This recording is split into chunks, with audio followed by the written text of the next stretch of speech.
Hi all, അസ്സലാമലൈക്കും. Welcome back to Silna's kitchen. ഇന്നത്തെ recipe ചെറുപഴം കൊണ്ട് ഒരു അടിപൊളി ടേസ്റ്റി ആയിട്ടുള്ള നാവിൽ അലിഞ്ഞിറങ്ങുന്ന നല്ലൊരു ഹൽവ റെസിപ്പിയാണ്. സാധാരണ ഹലുവ ഉണ്ടാക്കാനായിട്ട് ഒരുപാട് സമയമെടുക്കും, ഇളക്കി ഇളക്കി കൈയൊക്കെ വേദന എടുക്കും. ഇത് അങ്ങനെയൊന്നുമല്ല, വെറും 5 മിനിറ്റ് കൊണ്ട് തന്നെ നമുക്കിത് തയ്യാറാക്കി എടുക്കാൻ പറ്റുന്നതാണ്. നാവിൽ അലിഞ്ഞിറങ്ങുന്ന നല്ല ടേസ്റ്റി ആയിട്ടുള്ള ചെറുപഴം കൊണ്ടുള്ള ഒരു അടിപൊളി ടേസ്റ്റി ആയിട്ടുള്ള ഹലുവയാണ്. ഇതെങ്ങനെയാണ് തയ്യാറാക്കുന്നതെന്ന് അറിയാനായിട്ട് വീഡിയോ സ്കിപ്പ് ചെയ്യാതെ മുഴുവനായിട്ടും കണ്ടേക്കണേ. റെസിപ്പിയിലോട്ട് കിടക്കുന്നതിന് മുമ്പായി സിൽനാസ് കിച്ചൺ ചാനൽ ആദ്യമായിട്ട് കാണുന്നവരാണെങ്കിൽ പ്ലീസ് ഒന്ന് സബ്സ്ക്രൈബ് ചെയ്തേക്കണേ. ഒപ്പം തന്നെ ഈ വീഡിയോസ് നിങ്ങൾക്ക് ഇഷ്ടപ്പെടുകയാണെങ്കിൽ ഒരു ലൈക്ക് ചെയ്ത് ഷെയർ ചെയ്ത് സപ്പോർട്ട് ചെയ്യാനും മറക്കരുത്. ഇനി നമുക്ക് ഇതെങ്ങനെയാണ് തയ്യാറാക്കുന്നതെന്ന് നോക്കാം. അപ്പോൾ ആദ്യം തന്നെ ഞാനിവിടെ എടുത്തിട്ടുള്ളത് ഒരു മിക്സിയുടെ ജാറാണ്. അതിലേക്ക് നന്നായി പഴുത്തിട്ടുള്ള ഞാലിപ്പൂവൻ പഴമാണ് എടുത്തിട്ടുള്ളത്.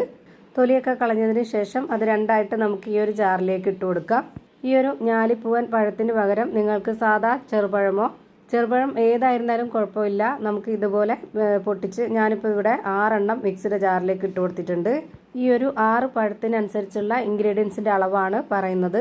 ഒരു യെല്ലോ കളർ കിട്ടാനായിട്ട് ഞാനിപ്പോൾ ഇതിലേക്ക് ഒരു നുള്ള് മഞ്ഞൾപ്പൊടിയാണ് ഇട്ട് കൊടുത്തിട്ടുള്ളത്. ഫുഡ് കളർ ഉണ്ട് എന്നുണ്ടെങ്കിൽ അത് ഇട്ട് കൊടുത്താലും മതി.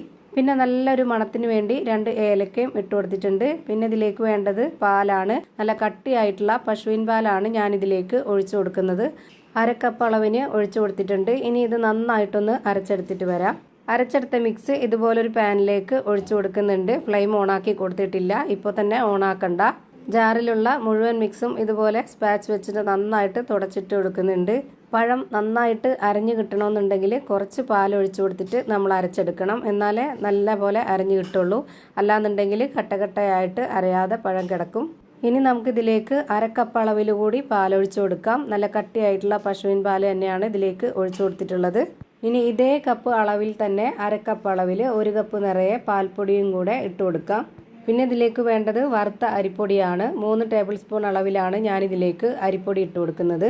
മധുരത്തിനായി 1/2 കപ്പ് അളവിൽ പഞ്ചസാരയും ഇട്ട് കൊടുക്കാം. ആ ഒരു മധുരത്തിനെ ബാലൻസ് ചെയ്യാനായിട്ട് ഒരു നുള്ള് ഉപ്പും ഇട്ട് കൊടുക്കുന്നുണ്ട്. പിന്നെ നമുക്ക് ഇതിലേക്ക് വേണ്ടത് നെയ്യാണ്. ഇതുപോലെ 3 സ്പൂൺ അളവിൽ നെയ്യ് ഒഴിച്ച് കൊടുക്കുന്നുണ്ട്. ഇതുവരേക്കും ഞാൻ ഫ്ലെയിം ഓണാക്കി കൊടുത്തിട്ടില്ല, ഇപ്പോൾ തന്നെ ഓണാക്കി കൊടുക്കണ്ട. ഇനി ഇത് നമുക്ക് നന്നായിട്ടൊന്ന് മിക്സ് ചെയ്തെടുക്കാം. ഇതെല്ലാം നന്നായിട്ട് മിക്സ് ചെയ്തെടുത്തതിന് ശേഷം മാത്രം ഫ്ലെയിം ഓണാക്കി കൊടുത്താലേ കറക്റ്റ് പരുവത്തിന് കിട്ടുള്ളൂ. അല്ലാന്നുണ്ടെങ്കിൽ കട്ടകട്ടയായിട്ടിരിക്കും. ഇപ്പോൾ ഇതാ നന്നായിട്ട് കൈവിടാതെ യോജിപ്പിച്ചെടുത്തിട്ടുണ്ട്. ഇനി നമുക്ക് ഇതിൻ്റെ ഫ്ലെയിം ഓണാക്കി കൊടുക്കാം. എന്നിട്ട് വീണ്ടും കൈവിടാതെ ഇളക്കി കൊടുത്തുകൊണ്ടിരിക്കണം. ഇനി നമുക്ക് ഫ്ലെയിം കൂട്ടി വെക്കുന്നതുകൊണ്ട് കുഴപ്പമില്ല. നന്നായിട്ട് ഫ്ലെയിം കൂട്ടി വെച്ചിട്ട് നമ്മളിതുപോലെ കൈവിടാതെ ഇളക്കി കൊടുത്തുകൊണ്ടിരിക്കുക. ഇത് ഇളക്കി കൊടുത്തുകൊണ്ടിരിക്കുമ്പോൾ തന്നെ നമുക്ക് ഇതിലേക്ക് വീണ്ടും നെയ്യ് ഒഴിച്ചു കൊടുക്കേണ്ടി വരും. അതുപോലെ തന്നെ ഇതിന് തീരെ കളർ പോരാ, അപ്പോൾ കുറച്ചുകൂടി നമുക്ക് മഞ്ഞൾപ്പൊടി ഇട്ട് കൊടുക്കണം.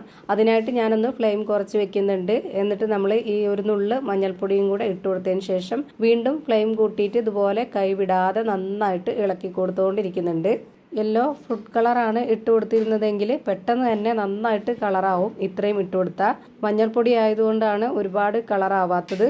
ഫുഡ് കളർ ഇല്ലാത്തതുകൊണ്ടാണ് ഞാനിപ്പോൾ മഞ്ഞൾപ്പൊടി ഇട്ട് കൊടുത്തത്. മഞ്ഞൾപ്പൊടി ഇട്ട് കൊടുത്തു എന്ന് വെച്ചിട്ട് പ്രത്യേകിച്ച് രുചി വ്യത്യാസമോ അങ്ങനെ ഒന്നുമില്ല. ഇപ്പോൾ അതാ പെട്ടെന്ന് തന്നെ കുറുകി വരുന്നുണ്ട്. ഈ ഒരു ടൈം ആകുമ്പോൾ ഫ്ലെയിം കുറച്ച് വെച്ചിട്ട് ഒരു 3 സ്പൂൺ അളവിലും കൂടെ നെയ്യ് ഒഴിച്ച് കൊടുക്കാം. കുറച്ചുകൂടി കുറുകി കിട്ടാനുണ്ട്. അതുകൊണ്ട് നമുക്ക് ഒന്നും കൂടെ ഹൈ ഫ്ലെയിമിൽ ഇട്ട് കൊടുത്തിട്ട് നന്നായിട്ട് കൈവിടാതെ ഇളക്കി കൊടുക്കണം. ഇപ്പോൾ അതാ ഇതുപോലെ നന്നായിട്ട് ടൈറ്റായിട്ട് വരുന്ന സമയത്ത് ലാസ്റ്റായിട്ട് നമുക്ക് കുറച്ചുകൂടി നെയ്യ് ഒഴിച്ച് കൊടുത്തതിന് ശേഷം കുറച്ച് അണ്ടിപ്പരിപ്പും കുറച്ച് ഉണക്കമുന്തിരിയും ഇട്ട് കൊടുക്കാം.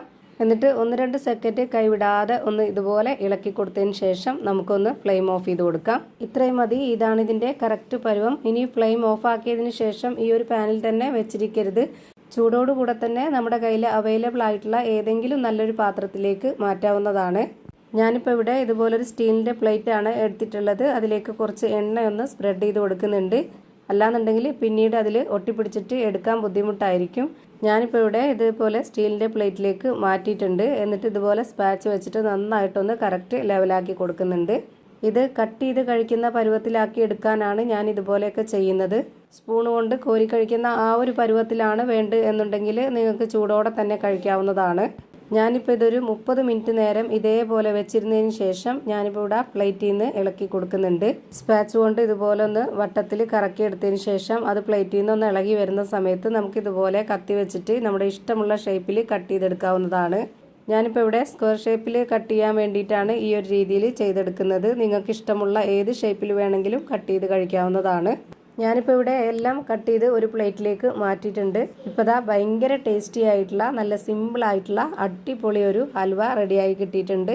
ഞാനിപ്പോൾ ഇതൊന്ന് കട്ട് ചെയ്ത് കാണിച്ചു തരാം. ഇതേപോലെ നിങ്ങളും ഒന്ന് ട്രൈ ചെയ്ത് നോക്കുക, എല്ലാവർക്കും ഇഷ്ടമാവും. ഇത്രയേ ഉള്ളൂ ഇന്നത്തെ വീഡിയോ ഇഷ്ടമായാൽ ലൈക്ക് ചെയ്യാനും കമൻറ്റ് ചെയ്യാനും ഷെയർ ചെയ്യാനും മറക്കരുത്. അതുപോലെ തന്നെ ഞാനിടുന്ന പുതിയ വീഡിയോസ് നോട്ടിഫിക്കേഷനായിട്ട് കിട്ടുന്നതിന് വേണ്ടി സബ്സ്ക്രൈബ് ചെയ്ത് ബെല്ലൈക്കൺ അമർത്തി അതിൽ ഓൾ എന്ന ഓപ്ഷൻ എനേബിൾ ചെയ്ത് കൊടുക്കാനും മറക്കരുത്. പുതിയൊരു വീഡിയോയുമായി വീണ്ടും വരും. Thank you for watching.